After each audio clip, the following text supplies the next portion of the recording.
ever since the coronavirus pandemic caused travel restrictions, lockdowns, and economic downturns around the world, it was being expected that this pandemic will give way to a new world order. China is being accused of causing the pandemic by mishandling the COVID-19 outbreak and covering up its severity. The Chinese regime did so with the help of its authoritarian regime, where the voices of doctors and citizen journalists were muzzled. It did so with its deep influence in the WHO, which helped bluff the world. And now it has resorted to acts of aggression in the time of the pandemic, be it in Hong Kong, the South China Sea, or the border with India. Now China is facing serious backlash from every direction, and there is an increasing sentiment to hold the CCP regime accountable. Beijing fears a shake-up in the global equations, and its fears have come true as Donald Trump has proposed to expand the G7 by inviting Russia, India, South Korea, and Australia to join the group of most advanced economies.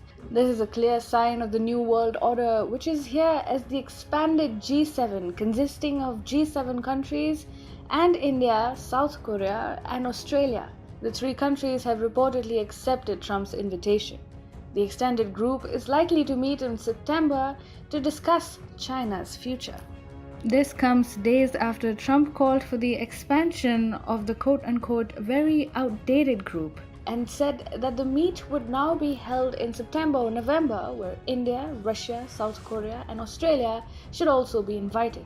The president had said that countries like India, Australia, South Korea, and Russia should also get representation in the grouping, and it should be called the G10 or G11. Trump said, "I'm postponing it because I don't feel that as a G7 it properly represents what is going on in the world."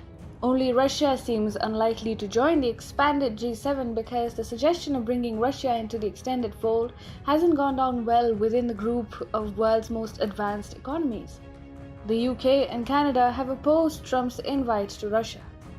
Russia was excluded from this group, earlier called the G8, in response to its invasion of Crimea. Moreover, Beijing and Moscow have been showing a sense of camaraderie amidst the ongoing pandemic, and it doesn't sound reasonable for Putin to join a group that is clearly aimed against China. However, in the case of a triangular world order, where the US, Russia, and China form the three different poles, anything is possible.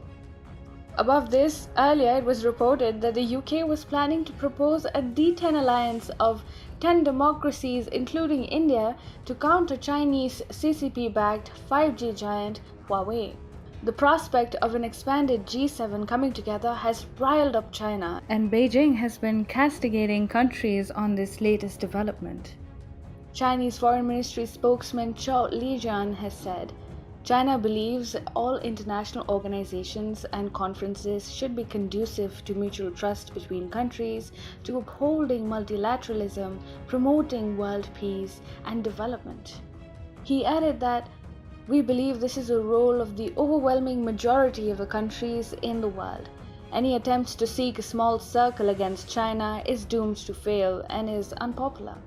Clearly, the expansion of the G7 with an eye on Beijing hasn't gone down well with China.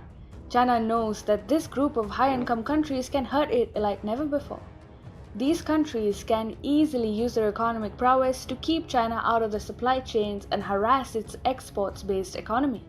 Moreover, within the G10 or the expanded G7, smaller groupings like the Quad, consisting of India, Japan, Australia, and the United States, could come together to further bolster their Indo-Pacific strategy of isolating China in the strategically crucial maritime region.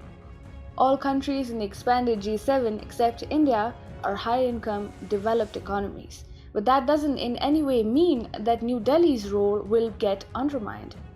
In fact, the whole strategy to reduce dependence on China and to counter its expansionism is centered around India. Trump has included India within the expanded G7, keeping in mind that the country will play a big role in replacing China as a premier investment destination and a manufacturing hub for the companies based in the developed world. India may be a developing economy, but it is at the center of this expanded intergovernmental economic organization's strategy to uproot China's hegemony and welcome a new, post coronavirus world order in which China's role will get watered down drastically.